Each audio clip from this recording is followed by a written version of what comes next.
Welcome! Today I'm going to show you 3 essential thumb patterns that I use when I play finger-picking blues guitar. I'm going to break down each pattern, give you some suggested listening, and I'll also show you a few tricks and tips to really get the most sound out of your guitar when you're finger picking. So I like to focus on thumb patterns because the thumb is the rhythmic engine when you're playing finger picking blues music on the guitar.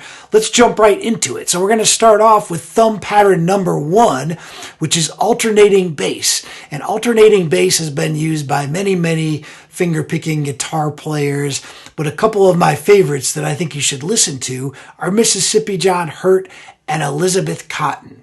And alternating bass just means that we're going to go between 2 bass notes with a steady rhythm. We're going to try this using an E chord, so grab an E chord in your left hand. Let's take an up-close look at the alternating bass. Alright, so the first thumb pattern we're going to do is the alternating bass. A couple quick tips before we jump into this is, for one thing, you want to extend your thumb away from your fingers, make a little space. You want to avoid having your fingers and your thumb being like this. So you want some space between the thumb and fingers. The other important tip I would say is make sure to use your arm to help your thumb play the note. So since we're on an E chord, for the alternating bass, we're going to go from the 6th string to the 4th string. And we're just going to do a steady rhythm like so. 1, 2, 3, 4.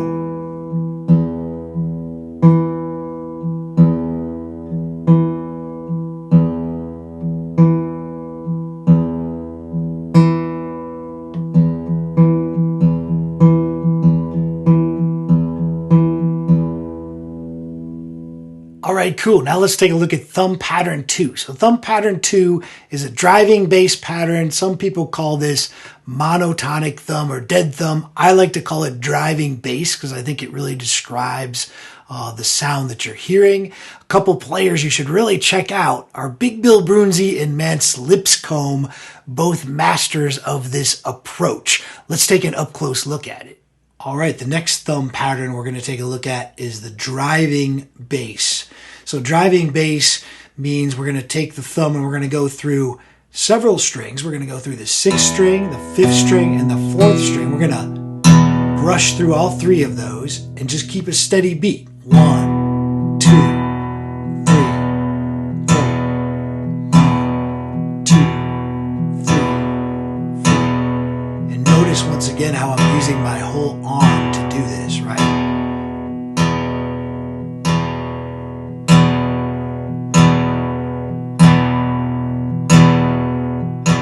Okay, next up is thumb pattern number 3, the shuffle bass. This pattern was used a lot by Lightning Hopkins and Brownie McGee. Listen to those guys if you want to hear some masters of the shuffle bass pattern. Let's take an up-close look at it. Alright, for the 3rd thumb pattern, we're going to do the shuffle bass. So the shuffle bass pattern is going to be similar to the driving thumb because we're going to hit all 3 of these bass strings at the same time.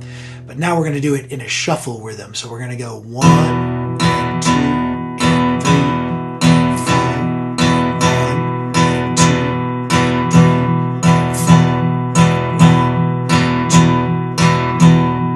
4.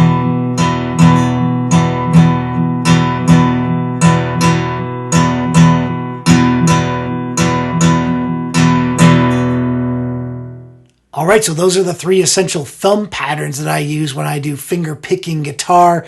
Now this is really just the tip of the iceberg, so to speak. We could go a lot deeper into these, and I do that in some of my workshops and courses that I teach. Now, something I would like to know is, were you familiar with all 3 of these patterns before you saw this video? And also, which of these patterns do you use the most often if you're already a finger picker? So leave me a comment, leave me a like, subscribe to this channel if you want to get more content like this. I do appreciate it. I'll see you next time.